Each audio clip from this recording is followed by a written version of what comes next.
Bonjour à toutes et à tous, bienvenue dans Actuel. Au programme, il faut souffrir pour être belle, dit l'adage. Ces Ivoiriennes risquent même leur santé pour une peau plus blanche malgré l'interdiction de la loi de ces produits. En Irak, après les guerres et les troubles, l'heure est à la reconstruction et à l'ouverture. Et pour certaines, c'est un changement à dos de cheval. Et puis, la prix Nobel de littérature Annie Ernaux fait l'objet d'une exposition en photo pour retracer sa vie, son œuvre et ses combats féministes. Cela fait 8 ans déjà que la loi ivoirienne interdit les produits qui blanchissent la peau. Mais la pratique n'a pas cessé pour autant et les associations estiment même que les autorités ferment les yeux. Il faut dire que c'est un business important. Plus d'une femme sur deux recourt à ce genre de produits. Certaines l'imposent même à leurs enfants. Reportage de Julia Guggenheim, Damien Kofi et Makamara. Au marché d'Adjamé et à Abidjan, on trouve de tout. Même des produits pour éclaircir la peau des bébés, comme ici, dans la boutique de Nadège. Après avoir tenté un produit qui a eu l'effet inverse, cette mère de famille s'en remet à la vendeuse. Quand j'ai payé les produits à 100 pesos, ça fait noircir mon bébé. Je suis venue pour qu'elle me fasse des mélanges pour faire ressortir son teint. Nadège est confiante sur leur qualité. Elle utilise ces produits sur son fils Moussa et ses 2 filles. Ça, j'ai commencé à utiliser depuis l'âge de 1 an. C'est là que j'ai commencé à utiliser ça.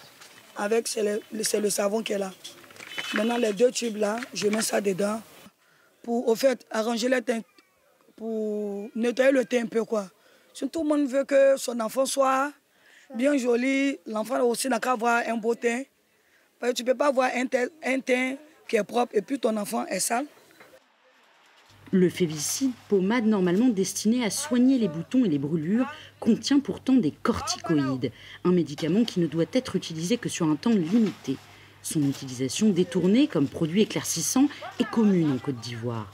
Une pratique dont les conséquences peuvent être très graves pour la santé, comme l'explique ce dermatologue du CHU de Trècheville à ses étudiants stagiaires. Chaque année, plus de 500 patients se pressent dans son cabinet pour des complications liées à la dépigmentation. On peut avoir des vergetures ou même des infections cutanées. Et on a des risques qui sont aussi liés au passage des produits dans le sang. Quand les produits vont passer dans le sang, ça peut donner un diabète, ça peut donner une hypertension, ça peut donner une insuffisance rénale. Retour au marché d'Adjamé. Pour lutter contre ce phénomène, Marcelin Do et son ONG, qui travaillent main dans la main avec le professeur Kaloga, partent en croisade contre la peau claire comme idéal de beauté. Les femmes, on n'a pas besoin de devenir claire pour être belle.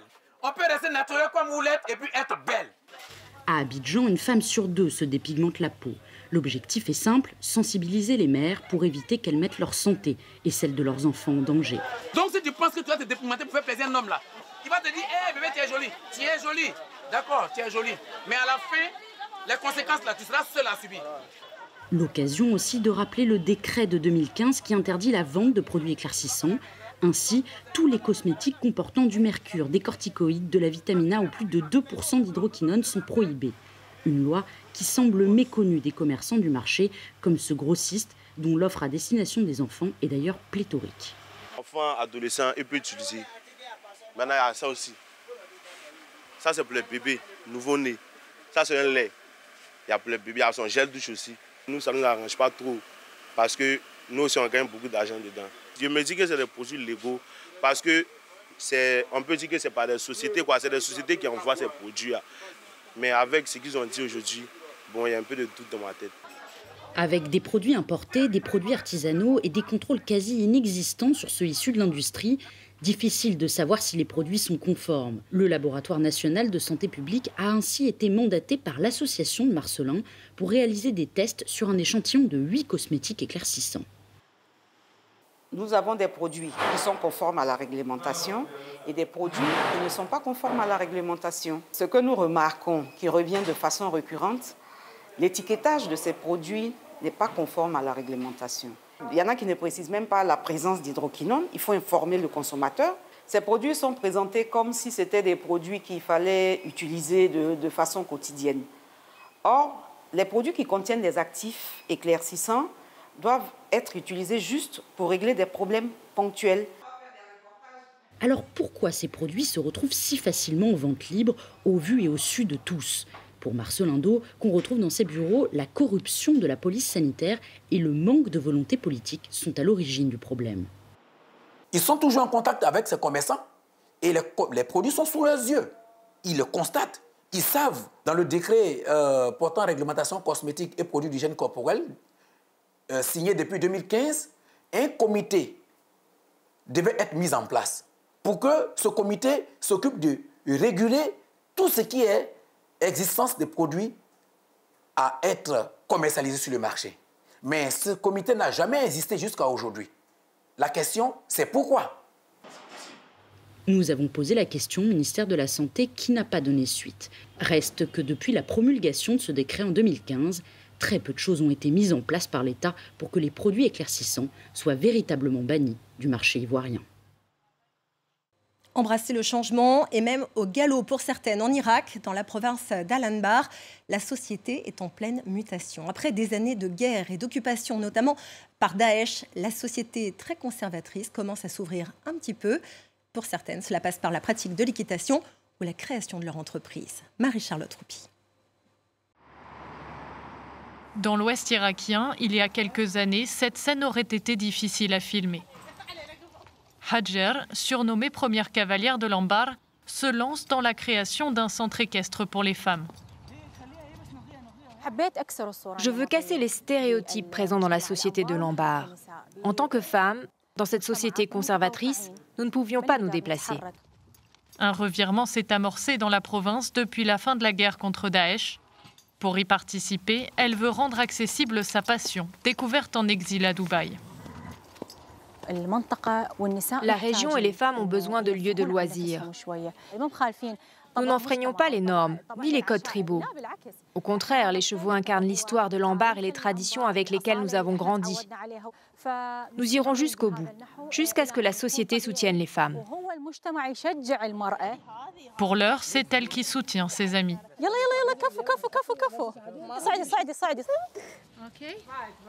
Et Hanan s'est laissé convaincre. C'est un loisir approprié pour les femmes de l'Anbar parce que ça ne sera pas dans un lieu public.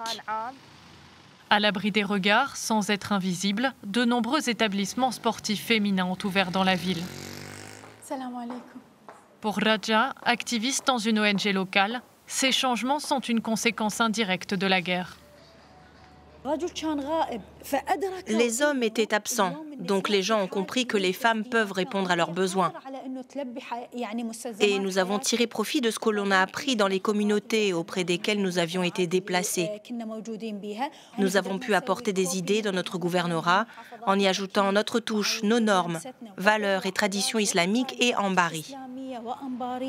Naviguant entre ces codes, dans la ville d'Anna, le soir venu, les femmes aussi ont leur espace à elles, grâce à Islam et sa fille. Quand tu vas au marché tous les jours, ce n'est pas possible. Les gens parlent et critiquent. C'est devenu très étouffant pour les femmes. Donc, ça nous a fait penser à ce projet. Tout est réservé aux femmes pour qu'elles puissent se sentir à l'aise. En un an, le Café Flamingo est devenu un lieu d'émulation. Parmi leurs clientes, de jeunes entrepreneuses qui profitent de leur expérience pour bientôt développer leurs propres projets. Raconter l'histoire et l'influence d'une autrice sur son temps en images, un défi relevé par la Maison européenne de la photographie qui se penche sur une immense figure du féminisme, la prix Nobel de littérature Annie Ernaux. Sa pensée a éclairé des générations de femmes et décrit leur combat pour l'émancipation. Une exposition que Natacha Milray a découverte pour nous. Ce livre, je pense, c'est un peu comme une caisse enregistreuse de choses entendues ou encore même une sorte d'appareil photo de choses vues. Journal du dehors, des retranscriptions de scènes de vie du quotidien, vues ou entendues par Annie Ernaux entre Cergy-Pontoise et Paris, entre 1985 et 1992. 31 ans après sa parution, cet ouvrage donne lieu à une exposition audacieuse à la Maison européenne de la photographie. 150 clichés minutieusement sélectionnés parmi les vastes collections de la MEP pour faire écho à l'écriture d'Annie Ernaux. Certaines pièces se sont imposées d'elles-mêmes, comme cette photo de Janine Niepce, de 1965. C'est vraiment une exposition sur l'observation et sur la capacité à circuler à travers le monde. C'est ce qu'a fait Annie en écrivant ce livre. Mais elle a aussi passé beaucoup de temps à ressentir les limites liées à la maternité et être incapable d'avoir cette liberté. Je pense que cette photo est très symbolique des compromis de la maternité. L'envie d'avoir des enfants, mais aussi la sensation d'enfermement.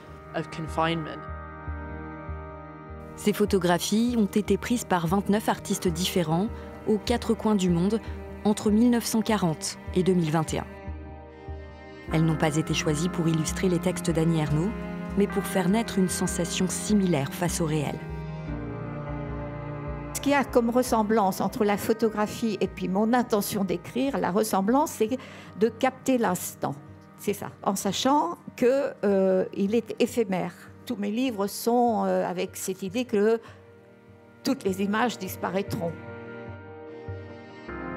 Des sujets intimes et universels, une écriture photographique du réel, récompensée par le Nobel de littérature en 2022.